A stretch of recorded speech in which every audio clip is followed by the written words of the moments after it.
오늘 무조건 임명 동의안 처리한다. 그리고 한 대행은 헌법에 따라 즉시 임명해야 한다. 한 번 더 압박을 가하고 있습니다.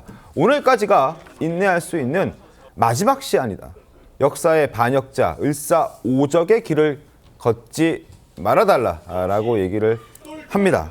오늘 한 번 더 한덕수 권한대행을 향한 압박의 메시지를 낸 박찬대 원내대표, 더불어민주당의 목소리였습니다.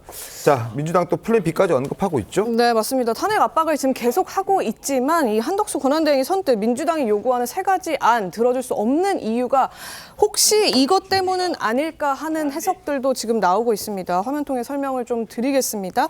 쌍특검법이 있죠. 한덕수 권한대행이 처리해야 하는 법안들, 쌍특검법, 이른바 내란특검과 김건희 여사 특검법이 있습니다. 이 2가지 법안이 통과될 경우에 국정 가뜩이나 혼란한데 더 큰 혼란을 부를 수 있다, 이런 해석들이 나오는 건데요.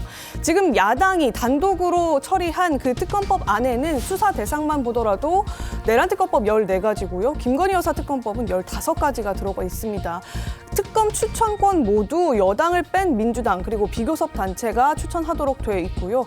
최장 수사 기간도 150일이 넘는 170일가량 되는 데다가 관련된 이 수사를 하면서 인지된 관련 사건들에 대한 수사도 모두 이 특검들이 할 수 있다라고 규정을 해놨기 때문에 사실상 지금 초월하는 모든 수사들을 다 할 수 있고, 이 수사를 하게 된다면 공무원 이를테면 최대는 수천 명까지도 조사 선상에 오르게 될 수 있다. 지금 이런 우려들이 나오고 있는 거거든요. 정광재 대변인님.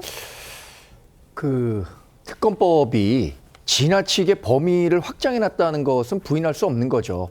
김건희 여사 특검법만 하더라도 과거에 이제 특검법의 위헌성을 계속 얘기했고 범위가 너무 넓다. 이렇기 때문에 인지되는 사건 모두 특검의 대상이 될 수밖에 없다라는 우려를 우리 당에서 지속적으로 제기했고, 이 때문에 본인들의 좀 위세가 약해졌을 때는 이 범위 굉장히 좁혀갖고 이 특검법을 다시 냈었죠. 그것도 이제 제2요구를 통해서 통과가 되지 않았었는데, 이번에는 통과 가능성이 높아지다 보니까 오히려 과거보다도 훨씬 더 위헌성 강화되고 또 범위도 13개인가요? 네. 이렇게 확대된 것을 했기 때문에 이 내용만 놓고 보면요. 이대로 수사하다 보면 정말 지금 그래픽 통해서 보셨지만 과거 조선시대의 사화 수준, 그러니까 자신의 정적들을 제거하기 위한 수단으로 악용될 가능성이 굉장히 크다고 보고 있는 겁니다.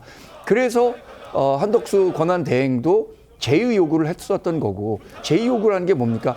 물론 이견이 있을 수는 있지만 그 이견을 좁혀가는 과정이 있어야 하는데 그 과정 없이 지금 민주당이 무조건 힘으로만 밀어붙이겠다고 하니까 이런 사단이 계속해서 반복될 수밖에 없는 거죠. 그러니까 합의를 네. 좀 해보라는 건데 합의 여지가 지금 없게끔 계속 탄핵으로 주장을 하고 있어서 문제가 되는 것 같아요. 우리 김용태 의원님이 아까 말씀하셨잖아요. 여야가 자기 이익을 중심으로 얘기한다, 이렇게 얘기했잖아요. 근데 그건 어쩔 수 없는 거예요. 그렇지만 본질을 봐야죠. 그 본질은 뭐냐? 국가와 국민을 위해서 무엇을 해야 하는가? 이게 가장 중요한 거예요. 그건 뭐냐? 자, 대행체제로 안정화한다? 이게 말이 됩니까? 정상화를 해야 되는 거예요. 대행체제는 임시적인 겁니다. 임시적인 거는 불확실성이 해소됐다는 의미가 아니에요. 우리가 환자가 병원에 들어가면은 수술하기 위해서 안정화를 먼저 시킵니다. 그러면은 수술하지 않은 상태로 놔두면 그 환자가 살아나나요? 정상이 되나요? 아니잖아요.